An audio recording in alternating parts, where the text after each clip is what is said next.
But that pausing is so powerful in so much of our life that if we could practice, I mean, that's why I think Sabbath is so significant, right? Is it's a pause in the week.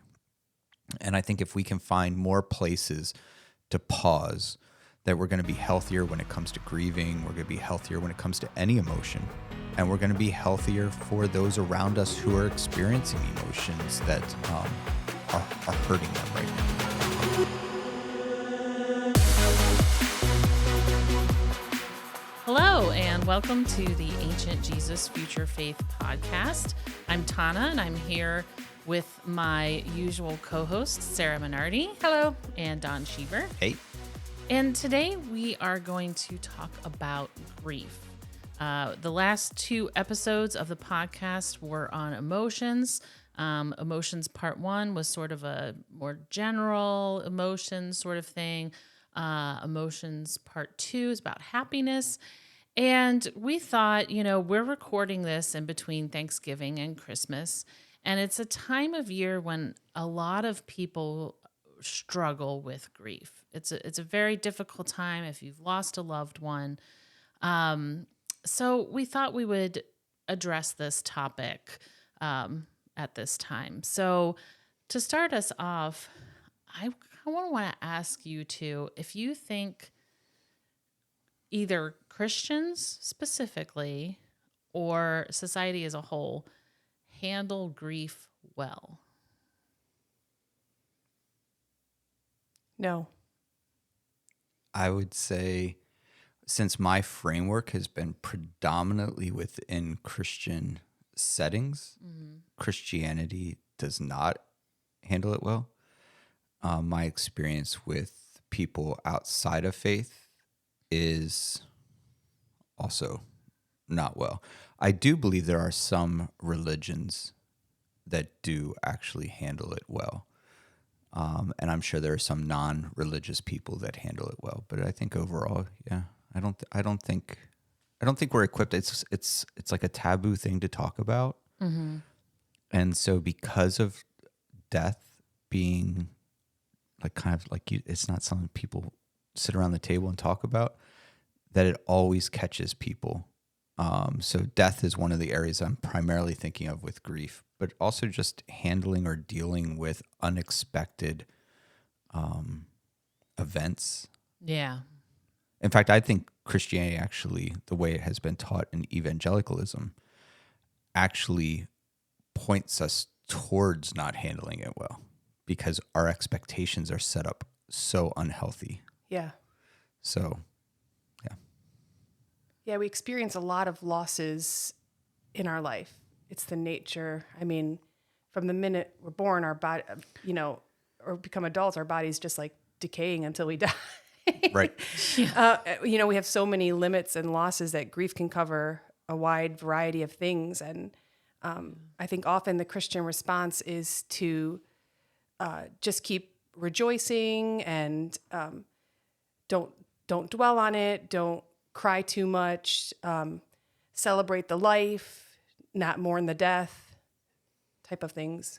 Yeah, it's the celebrate the life, not mourn the death part that I have found difficult over the years. And I don't have a problem with, like, when my grandfather died, we had a luncheon after his funeral, and everybody shared like funny grandpa stories. Like, he was a hilarious guy. Yeah. And he also like just a little bit of a curmudgeon, and so people would share like A little.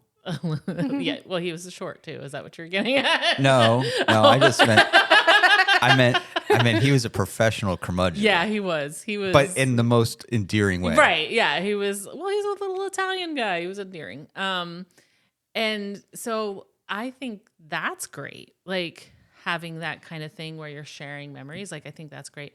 But I have difficulty with they're in a better place. Mm-hmm. Like all those things where you're grieving and it feels like someone is not honoring your grief by being like, well, you should be happy. They're with God. And I'm like, I'm not happy because they're not with me. Right. Like that's a legitimate feeling. So It feels to me like grief is like the friend that everyone avoids.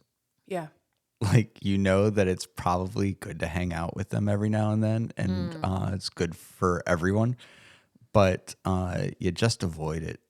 Like, and everyone is like complicit in that, right? Like, it feels like when, like, a funeral, I think, is a big example Yeah. where everyone around is trying to help people avoid grieving. Yeah. Like, think of the happy times. Like, as soon as someone starts to get sad, Yeah. think, like, it's always trying to switch you away from that emotion of grief, which is problematic, I think. Yeah. Can I share this? I think this fits perfectly. This is from Emotional Healthy Spirituality by Pete Scazzaro. He gives this example. It says, Hilda, a young Jewish student, worked part-time at a New York university. When a fellow student, a Christian, died of cancer, she attended the funeral. As the service began, the family announced that this would not be a time for mourning, but a celebration. They remembered and thanked God for the gift of their daughter who died. They sang songs of praise. They quoted scripture about God working all things together for good to those who love him. In disbelief, Hilda sat through the service wondering, are these people for real? Do they have any emotions at all? By the time she returned to work the next day, she was angry, livid that the tragic loss of her friend had been treated so glibly. Finally, she exploded at lunch to another Christian acquaintance at her job who also attended the funeral. Don't you people cry or mourn? I don't get it. Are you people human beings at all? Yeah, that's so spot on. In fact, in the book of Jeremiah, God requests Jeremiah to go out and hire professional mourners, Yeah. so God can wail at the top of God's lungs. Yeah. And Sarah, I don't know are you going to go into that kind of space of the wailers and everything? No, go for it. So just a real small piece about that. The reason that professional mourners or whatever were hired, or people would provide that service for friends or family, was so they would draw all the attention. And that way the family members could mourn and cry and weep to whatever degree and not feel like they were being the center of attention. And so it pulled the attention away from them and also created an atmosphere that said it was okay to just wail. Yeah. Yeah. And That's boy, amazing. yeah, it's beautiful. I feel like we, like, kind of along those lines, we also put like a timer on grief. Yep. And I'm thinking specifically about how, like, most places I've worked, if you lose somebody, you get like 3 paid days off. And I'm sure if you're an hourly worker, you probably don't get any paid days off. You just have to deal with it.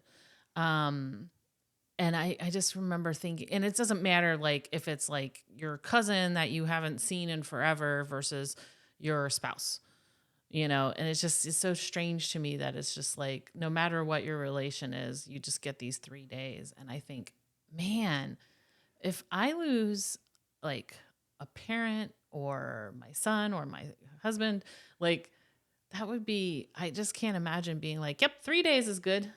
Well, I think it's probably just that they're only willing to pay you for 3 of those Sure. days. You could take a week off and they're not going to do anything about it. But they're only going to pay you for 3 of them, which has its own problems. Right. I mean, I think that's a problem in and of itself. And 2, I am willing to bet that there are employers out there who, if you took more time, even if it was unpaid, they would frown upon that. Well, I do think that there's a difference between capitalism and people. And capitalism does not care about our emotions. And unfortunately, I think people have taken the cue from capitalism. Like, we've taken that, like, to me, I think it's a shame. I think that companies should be more generous with staff, but I get the only given a certain amount of paid time off. But I think people have taken that cue as, oh, you only get so many days paid off. Oh my gosh, I can't say this sentence. You only get so many days that are paid that you may take off. And so therefore, that must be the appropriate amount of time. Yeah. And that's just, so how do you guys feel like we've predominantly focused on death in these first few minutes? Like I'm thinking about just grief in general. Yeah. I don't think that we do well. And again, I think we're taught to avoid it. Yeah. I mean, what are you guys' experiences with that? Yeah, I think there's almost like a reward in Christian circles if you like don't dwell on the difficult emotions too long. That you're like praised if like you're going through a hard time and you still come to church, or you're going through a hard time and you say those platitudes about like rejoicing always and things like that. And I think, one of the verses I think people go to is Psalm 30, verse 5, which is crying may last for a night, but joy comes in the morning. Mm-hmm. And when I think about that and I look at it in context, number one, I think a case could be made that that's actually talking about God in the midst of that. But also it goes back to the genre idea that the Psalms are prayers. It's more of a form of poetry than a list of like practical life instructions. So to me, it's when you express that idea poetically, then you don't hold literally that you're only allowed to cry one night and you're supposed to feel joy the next morning. It's a bigger idea. Yeah. That like maybe that the night can last varying amounts of time. The dark night, right? That idea, but that there will be joy and happiness at some point. Well, I think you touch on it, right? That if that was written by any other poet in any other time in history, people would be like, wow, that's a beautiful line. And I totally get it. Mm-hmm. But they wouldn't go, and therefore I need to suck it up come morning. Yeah. Like instead they would really just see it as darkness and light and tears and joy. Like they wouldn't apply the religiosity to it that makes it quite so formal. Yeah. Well, and the literalness. Right. Literal thank you. Literal was the word I was trying to find. Yeah. And also isn't there an idea that, God didn't create the world in 6 actual days? Like a day was like longer. Well, again, I mean, depending on who you talk to. Yes. There's a large faction of people that believe in 6 literal days of creation. Yeah. There's probably many words like that in the Bible that mean something very specific to us because of the way we in our culture view time and the way we use those words. Yeah. Right. That could possibly mean different things in the original intention. Yeah. Yeah. I mean, think about like the creation, for instance. I don't think that the original authors were trying to give us a timeline. They were trying to give us a chronology of like a hierarchy of the world, a way to understand like where it falls within the creation hierarchy, and to explain Sabbath and all that. They're not, the author is not trying to communicate, a timeline or a recipe for you to go and create your own world sometime in 6 days. Yeah. Yeah. Mm-hmm. Do you think that the theology of like this idea that if we had more faith, things wouldn't go wrong? Or if we were in God's will, if we were doing God's will. Right. I think that that is, like it just reminds me of some things I was writing in my notes that we sometimes think or hear these ideas, and this also goes into other difficult emotions, but that like sadness indicates a lack of faith in the promises of God. Yeah. Depression reveals a life outside the will of God. Anger is dangerous and unloving towards others. And fear is sinful because the Bible is filled with commands to not be anxious about anything and do not fear.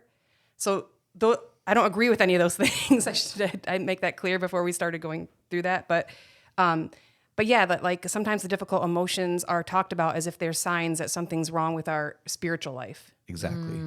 Yeah.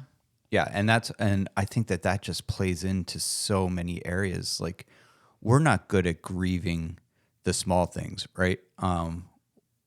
Like spilling wine on your sofa that you just got, right? Like something like that. Like there's grief in that process. Like, I am not getting this stain out, right? And we just bought this, and to feel grief, and I realize that seems superficial, but that's kind of the point, right? We're not even good at superficial grief. Yeah.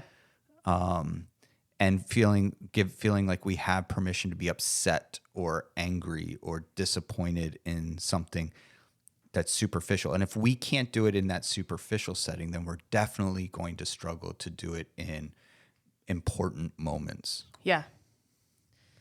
Yeah, we're just right. We're not. People don't like to deal with the difficult emotions. They don't like to see people sad. And I think we've all learned then, therefore, to hide it from others. Also, I think sometimes we don't want to feel it, and so we just kind of shove it down. But there's something, this might sound really weird, but there's actually something beautiful about grief, I think. Yeah. Like, there's a difference for me when I can feel that I'm shoving it down and I'm not really, like, I don't want to think about this. I don't want to experience this pain, versus when it finally comes out, where it feels, I mean, first of all, there's like the catharsis, right, of getting it out. But also it's like a reminder that there was something in your life that was so wonderful that it's worth grieving it when it's gone. Yeah. And there's something to be celebrated about that, I think. Yeah, I might be a horrible human being, but I mean, yes, but thank you. But people better be upset when I die. Yeah. yeah. Like if I die and I have the opportunity to watch the live stream of it,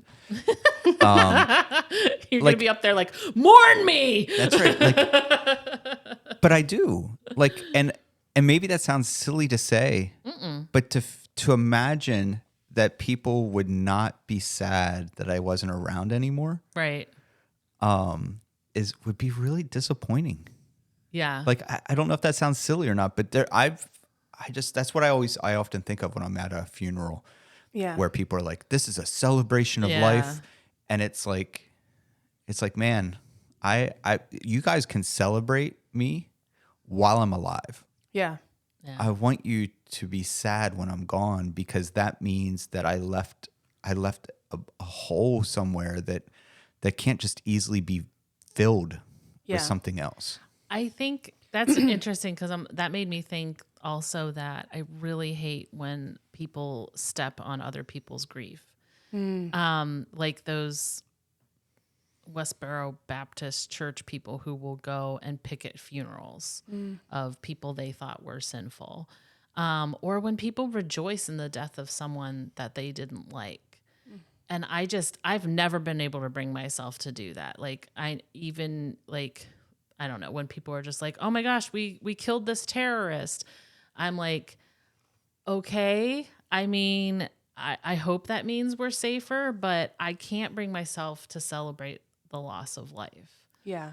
And because somebody somewhere is grieving that person. And also they were a human being. Right. And so it feels like, I don't know. It's interesting. I used to feel very strongly about that. In fact, when Osama bin Laden was killed, and a lot of Christians were celebrating it, I was like, my kind of reaction to it was, you can celebrate that justice was had. I don't know that I feel comfortable with celebrating that a human was killed. It's interesting though, with all these mass shootings, which again we've had several. I mean, no matter when you're listening to this podcast, that's going to probably be a true statement. Yeah. But in November of 2022, there's been a handful right in a row here, right around Thanksgiving, and I have to say that I don't feel that same fervor for defending the person that I used to. That now, when the shooter that goes in and just starts shooting up places when they are shot and killed. Now, I wouldn't say that I celebrate it and that I'm more happy when they're shot and killed than when they're just arrested. But I'm not as I'm not as upset when people celebrate it.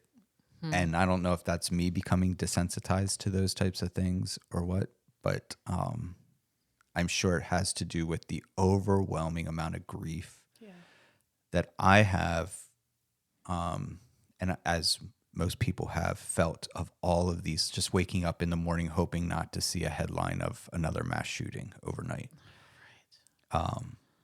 So I don't know. It has shifted for me in some way. It's just tiny, I think, because I'm not celebrating their death, but I don't feel as much. I don't even know what I feel, to be honest. So with that, I'll awkwardly pass it off to someone else. Well, I think like back to like the celebration of life instead of mourning the death, that like staying in the, like if everybody focuses on the happy emotions, it feels somewhat easier, but it's like extremely surfacey. So everybody like puts their energy there instead of actually experiencing the depth of the sad emotions. And it seems positive because it's happy, it's joyful, and the Bible says rejoice, but we're missing something. And I think too that like when we hide or push down our difficult emotions, we're missing opportunities to really connect to each other. I agree.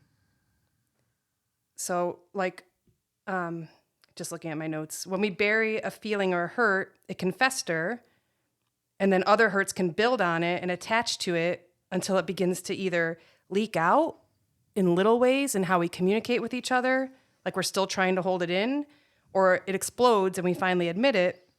And then the issue is messier and harder to sort out because so much has become attached to it over time. Yeah. I think you were saying like we miss opportunities to connect with each other, but I also think we really miss opportunities to connect with God. Yes. And one of my pet peeves, I have a lot of pet peeves about worship music. We have so many pets. But one of my pet peeves about worship music is it's always just praise and happiness. Mm-hmm.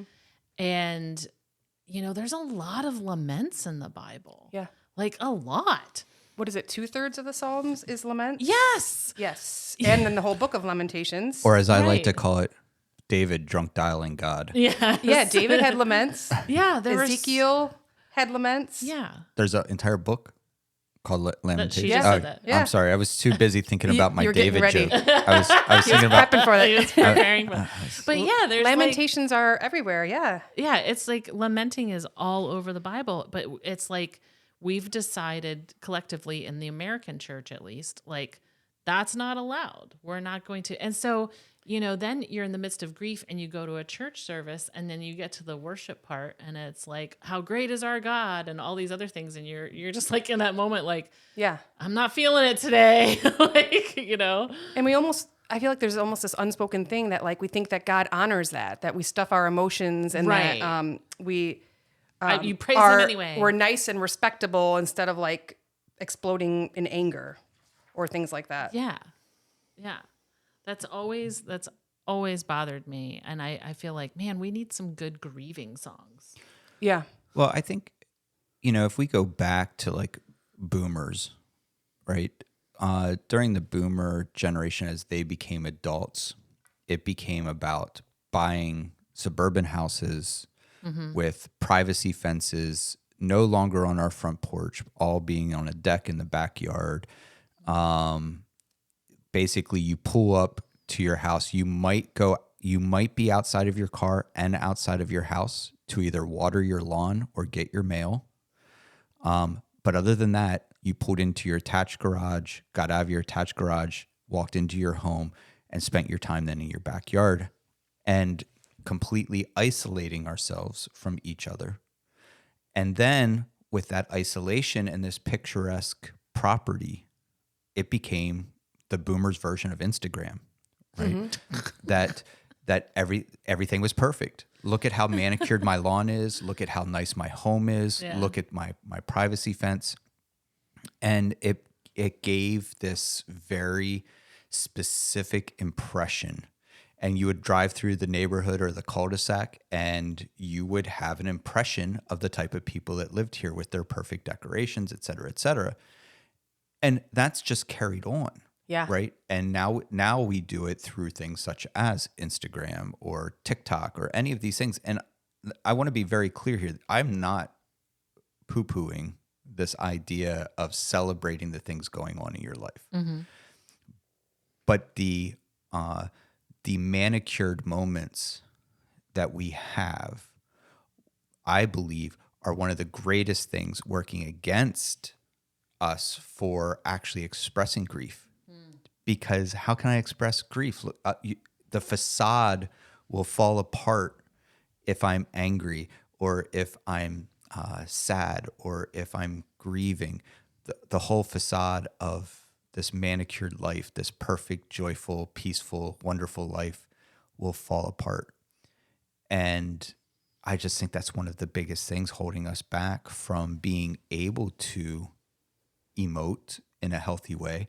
And so then it comes out in other ways, such as Karens, or it comes out in other ways, such as temper tantrums, right? Or mediocre men behaving poorly. That's been around for a long time. But, you get my point.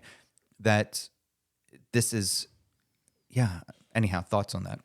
Yeah, well, it just reminds me of like when we ask somebody, how are you doing? It's almost like the first answer is going to be, it's just like ignore the first answer, whatever it is. Yeah, fine. If they say fine, or if you're checking in on somebody who has had a loss and they know that's what you're talking about, then sometimes it's like, well, God's going to work all things to good. I just can't see it yet, or things like that. It's like this answer that they feel like somebody taught them they're supposed to say to show that they're still faithful and, to whatever.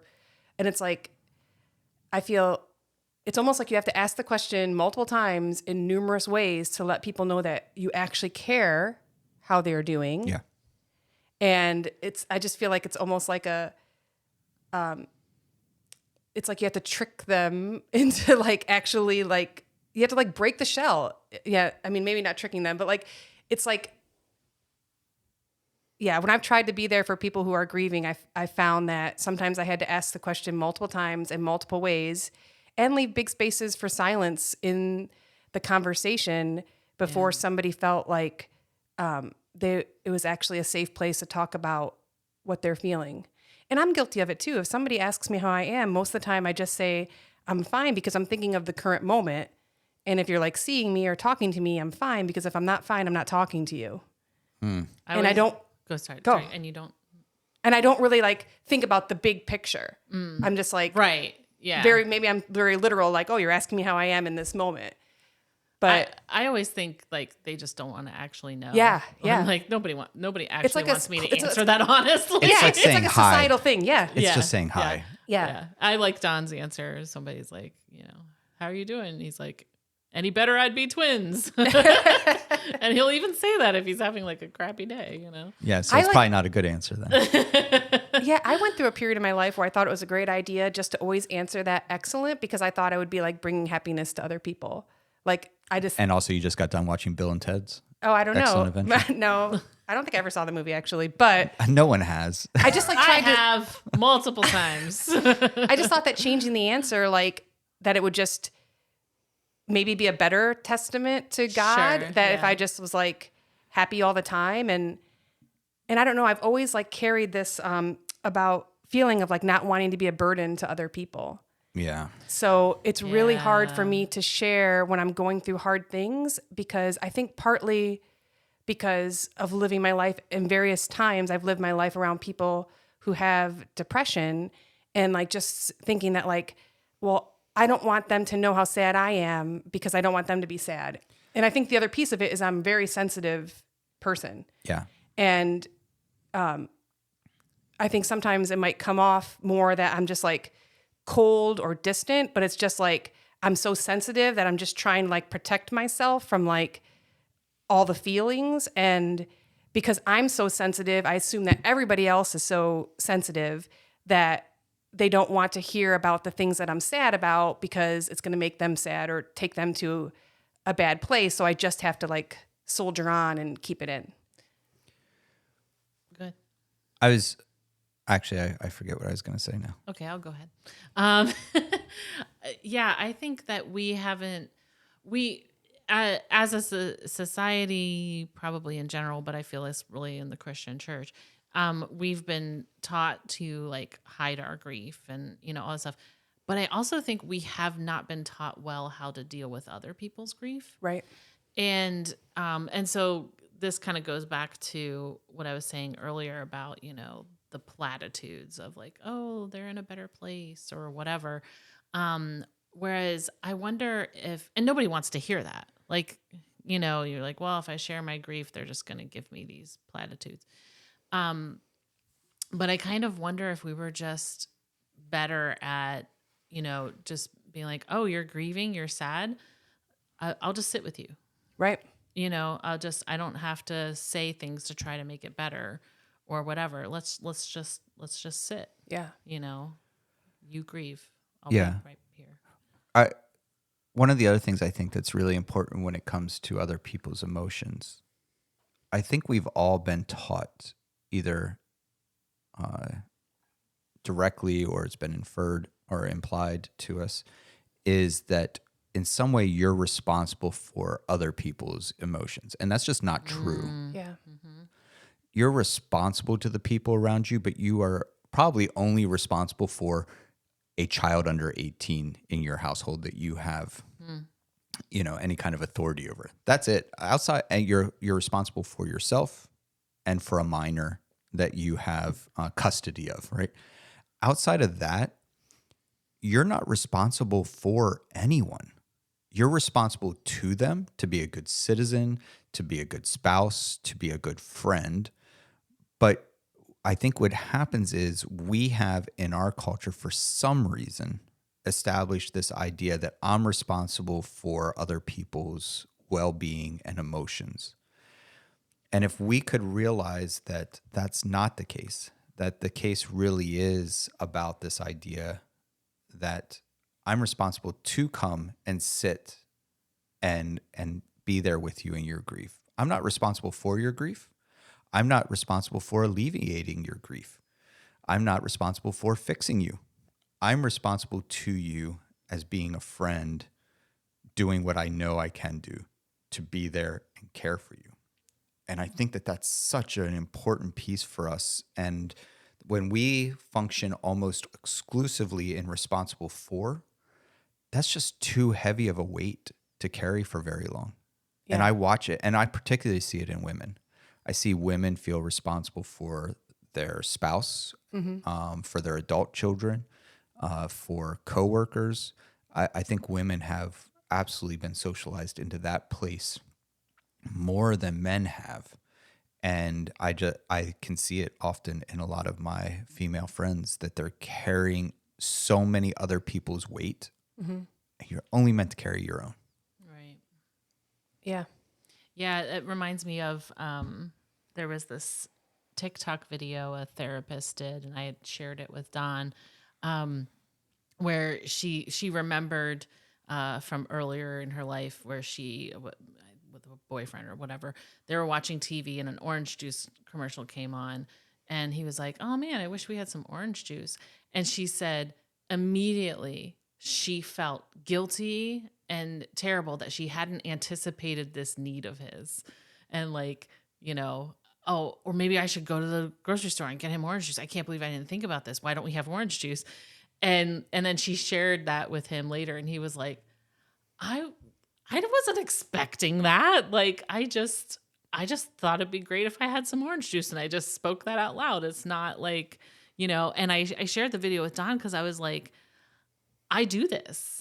I was like, I don't feel like you've ever expected me to do it. Like, I don't feel like that came from you, but I feel like I was trained that like anytime he's like, man, we don't have any food in the house, or Which she really means is, man, we don't have any beer. Or that, I was going to say that too. Yeah. Like, oh, I wish I had beer, I'm immediately like, oh, why didn't I think to pick up more beer at the store or whatever? Yeah. And so it's interesting if like that small of a thing is something that women feel socialized and everything to feel responsible for, then how much larger like other things become a huge burden.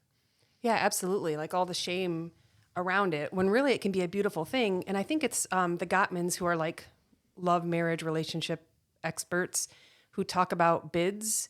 And so those things can be bids, like bids for attention, basically. Oh, okay. And it's the idea of like paying attention to your significant other, that when they say little things and responding to them. And it can be as simple too as like when they say like, oh, look at this, like pausing to like look at what they're looking at, because it's a little bid, and that successful relationships are relationships that respond to those little bids. But as women, we could sometimes take that as a pressure, as opposed to the more beautiful idea of seeing an opportunity of saying like, oh, he wants orange juice.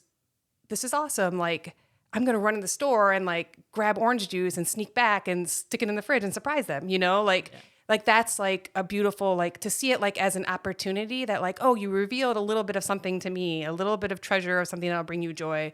I'm going to go make it happen in a positive way, as opposed to like all the shame of like, why didn't I like have four flavors of orange juice in the fridge already? Yeah. Don just did that for me the other day, because we have always had this like cold broccoli recipe thing in my family for Thanksgiving, like broccoli, cranberry sauce, and turkey. Always. Recipe in the show notes. and and I was preparing on Wednesday night because you steam it and then you refrigerate it. So I was like, well, I'm going to do it Step the one, night before, you know. And I went, oh my gosh, I forgot the broccoli. And I just, Don was upstairs, and I texted him and I was like, I can't believe I forgot the broccoli, and a little sad face. And like, just like 30 seconds after that, I hear him like moving around really fast upstairs, and like I hear his belt going on. And I'm like, what is he doing? I have a very loud belt. You do have a really loud belt. And I'm like, what is he doing? And then he comes like rushing down the stairs, and I'm like, what are you doing? He's like, I'm going to the grocery store to get broccoli, but it closes soon, so I need to leave now. And I'm like, I didn't say that so you would do that. I didn't need you. And he's like, but I know you love it and you need it, so I'm just gonna go do it. And so like, little like bid for attention thing, like I do love that he responded, but I would hope that it wasn't like a obligation. What was it like did you feel like she was secretly asking you and you were reading between the lines, or? I knew that she was not going to throw her body in the way of the car pulling out of the driveway. No. And you got in the car and drove. Like, that's impressive to me. Yeah, really. Yeah, I do not like the drive. No.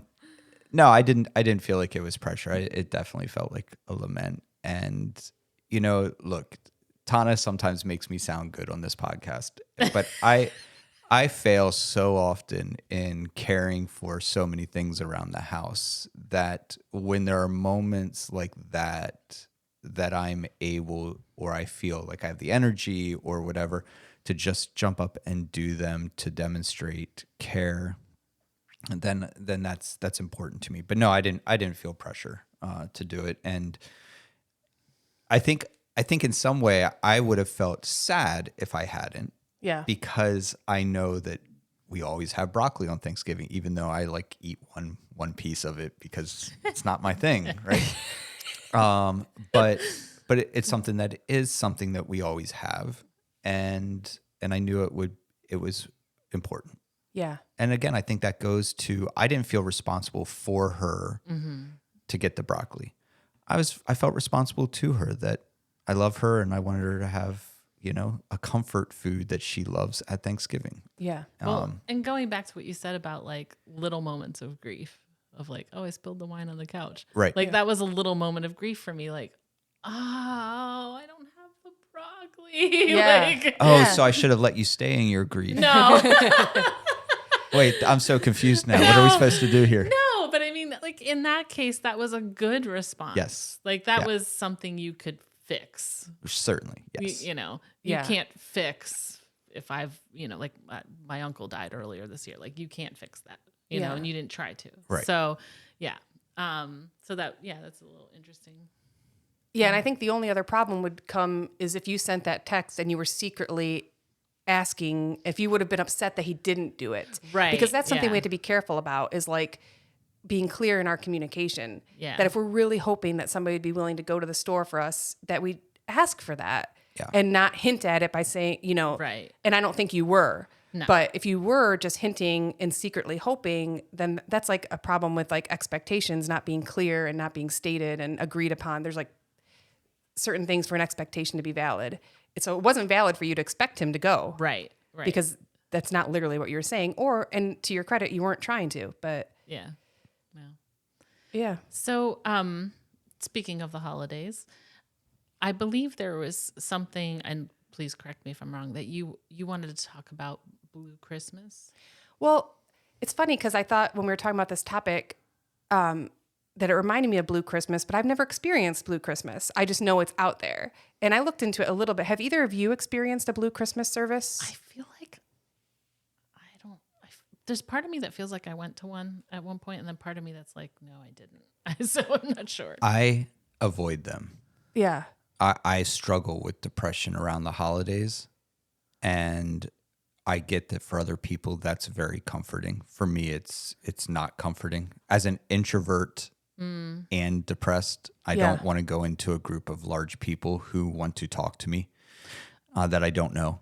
Yeah. So for me, and that in no way is a critique of it, I'm just saying as an introvert who struggles with depression and anxiety around the holidays, I've been around them in the churches that I've served, Right. but I've not participated in one. Sarah, before you go on, could you explain, Yeah. just in case people don't know, what a Blue Christmas service Well, I is? remember first hearing about Blue Christmas. Our church in Queens was doing it as a service. And I think it was because they were partly trying to acknowledge these difficult emotions around the holidays. And so it was a place to come that wasn't going to be the happy worship music.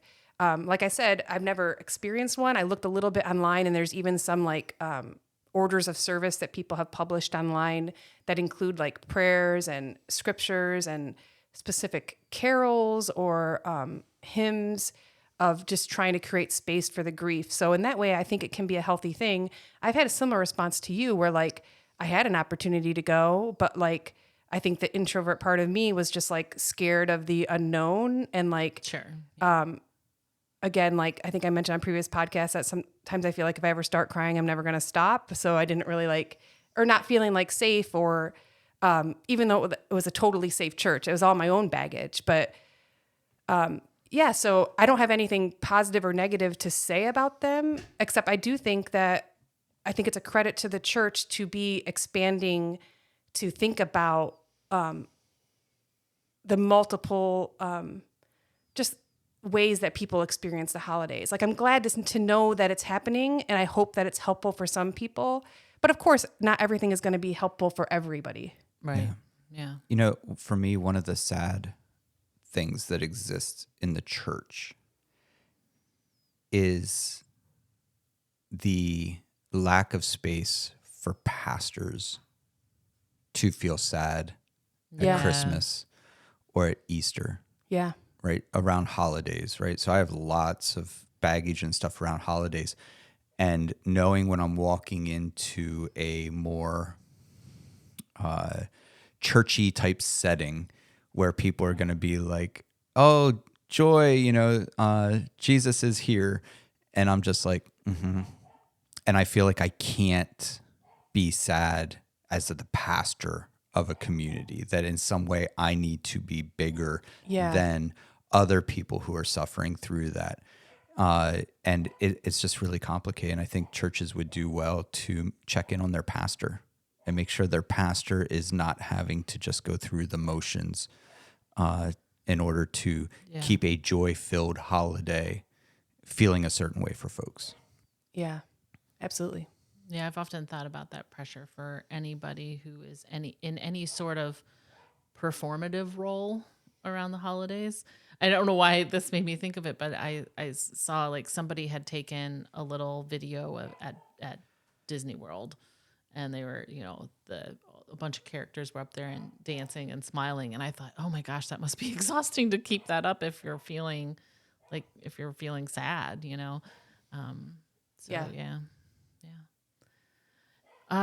Any other thoughts on grief, Sarah? It seems like you have a lot of notes there. Yeah, I do. I wanted to share some of the common defenses that we use when we're dealing with pain. Denial or selective forgetting. We refuse to acknowledge some painful aspect of reality externally or internally. For example, I feel just fine. It didn't bother me a bit that my boss belittled me and that I got fired. I'm not worried in the least. Or minimizing, we admit that something is wrong, but in such a way that it appears less serious than it actually is. My son is doing okay with God. He's just drinking once in a while, when in reality he's drinking heavily and rarely sleeping at home. Blaming others, we deny responsibility for our behavior and project it out there upon another. The reason my brother is sick in the hospital is because the doctors messed up his medications. Blaming yourself, we inwardly take on the fault. It's my fault mom doesn't take care of me and drinks all the time. It's because I'm not worth it. Rationalizing, we offer excuses, justifications, alibis to provide an inaccurate explanation of what is going on. Did you know that John has a genetic disposition towards rage that runs in his family? That's why the meetings aren't helping him. Intellectualizing, we give analysis, theories, and generalities to avoid personal awareness and difficult feelings.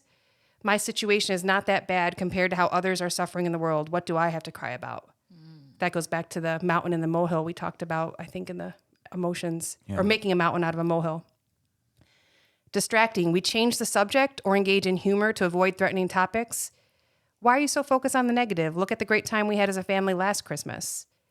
Or becoming hostile. We get angry or irritable when reference is made to certain subjects. Don't talk about Joe. He's dead. It's not going to bring him back. So those are some of the defense mechanisms that we possibly go to deal with pain and these difficult emotions. Did you guys have anything you want to speak to that before I go on? No, go ahead. Okay. And so what do we do with this? And two of the recommendations, again, relying heavily on emotionally healthy spirituality because that was what I was mentored in. And but two of the things that Pastor Pete talks about is paying attention to the emotions and also waiting in the confusing in between.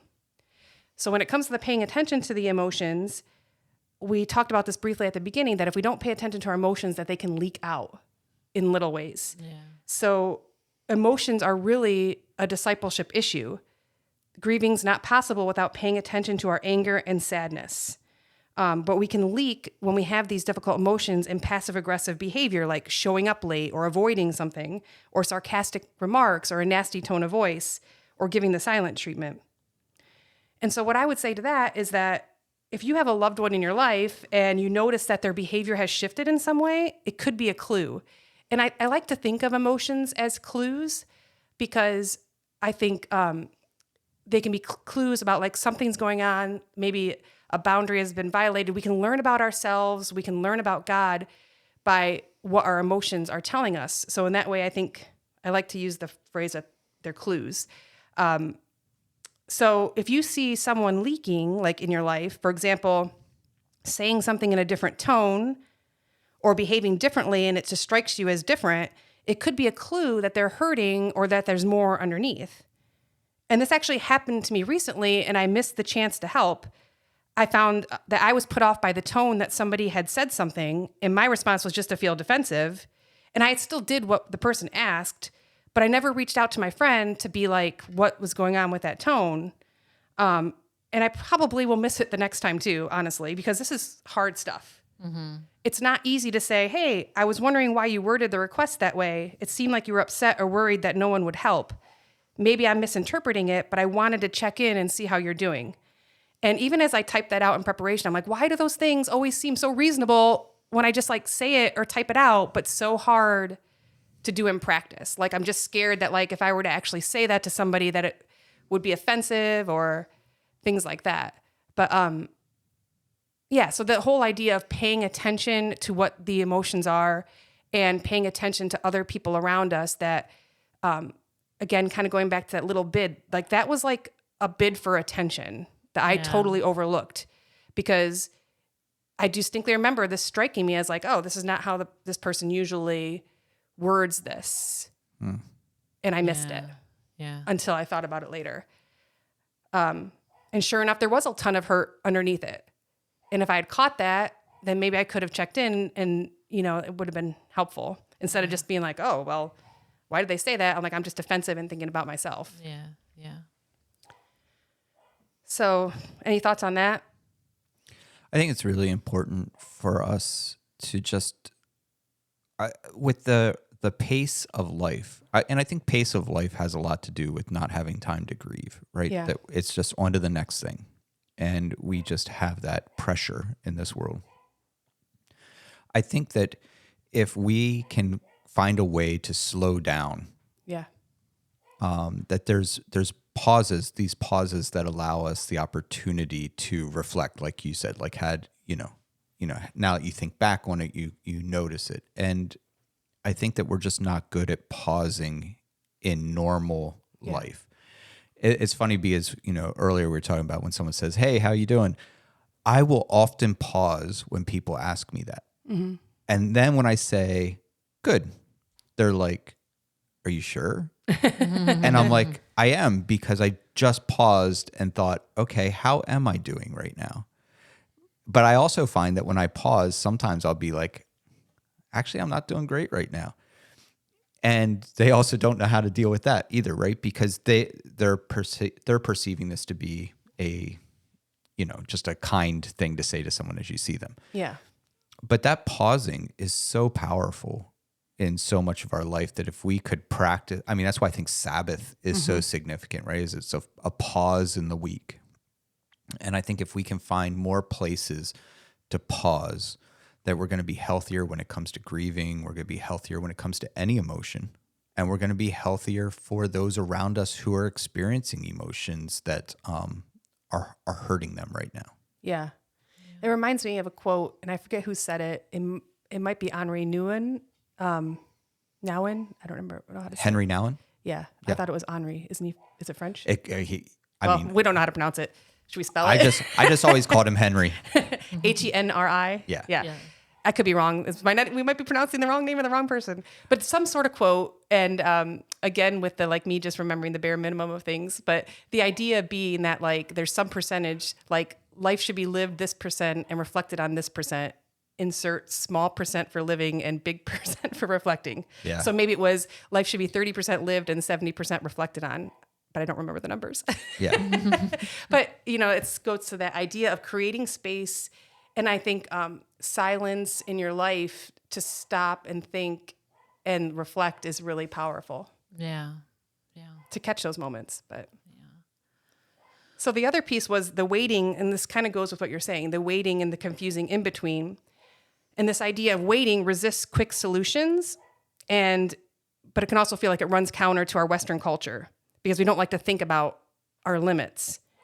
And in this idea, we're avoiding the pat answers that we kind of touched on before, the platitudes, the simple things, embracing living without an answer, embracing the mystery of these situations, turning towards loved ones, to God in prayer and to others in community, and to keep returning to God in our grief.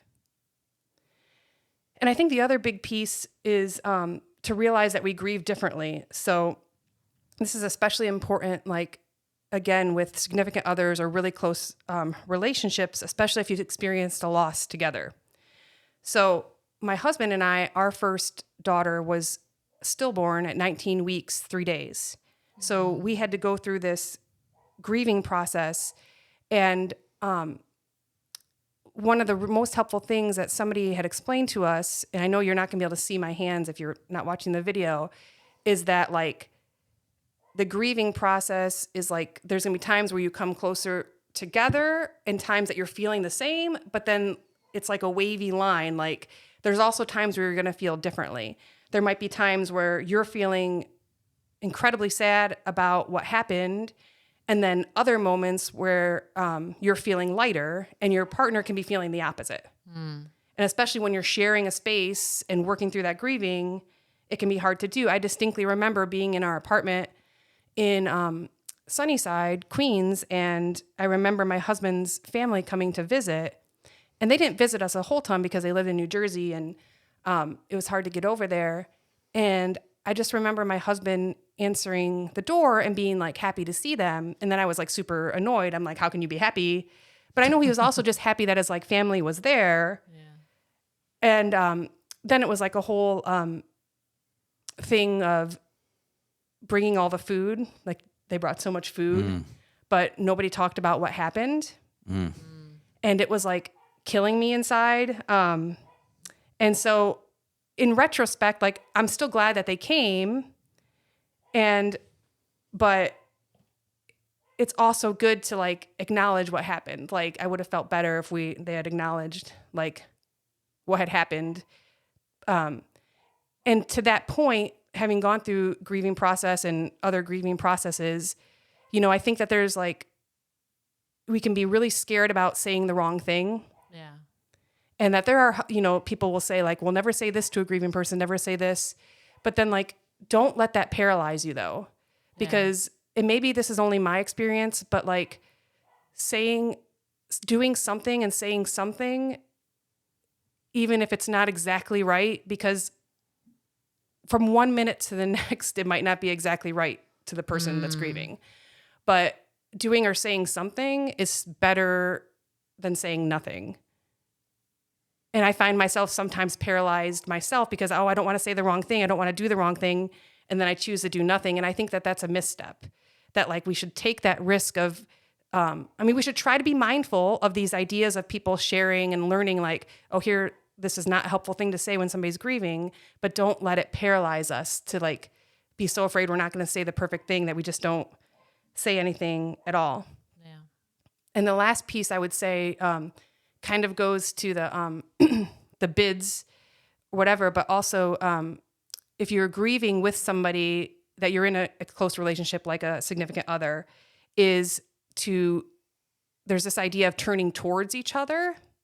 It's actually like just in couples therapy in general that like, and like answering those bids and those moments to connect. And I distinctly remember a moment where I was like at that apartment and laying in my bed and crying and sad. And like, it was like the middle of the afternoon, and Glenn came in and was laying down next to me, and I was just like had my back to him. And then I remembered that we had learned this in couples therapy, this idea of turning towards each other. And it was like the last thing that I wanted to do, but then I just forced myself to physically like throw my body over and turn towards him. And so just to point out that it can be incredibly hard to do, especially like, I don't know, I feel like I spend a lot of my life turning away from people to get myself together, away to like prepare to get things done. And I'll turn back to you when I'm ready, or like when I feel like I can like help you. But that kind of just goes back to me always feeling like I'm a burden to other people. So just like, let me turn away and get myself together and then come to you and not be a burden. But I think that by doing that, I miss opportunity for connection, and people close to me feel like they can't care for me because they don't know what's really going on because I turn away. So all these ideas I truly believe in, but I hope you've seen this overwhelming like message that it's hard. Yeah. And I'm not getting it all right, but it's also a journey. Like I just want to keep growing and keep acknowledging and keep being curious about my own life and my own reactions to things so that I can continue to grow and do those hard things so that I can heal and I can connect better with people. Yeah. Yeah. Thank you. Thank you, Sarah. Well, we are out of time. Those were some really great thoughts to end on. Unless you have any final. Nope. Don, any final? No, I don't know how to go beyond that. I think I just want to add one simple thing, which is, we are in the holiday season, and to be sensitive to people who are grieving and not force them into celebratory things if they're not up to Not everyone who's grieving is a Grinch. Yeah. Right. Yeah. So thank you for joining us. In between episodes, you can find us at ajffpodcast.com. And we'll see you next time. Thanks. Bye.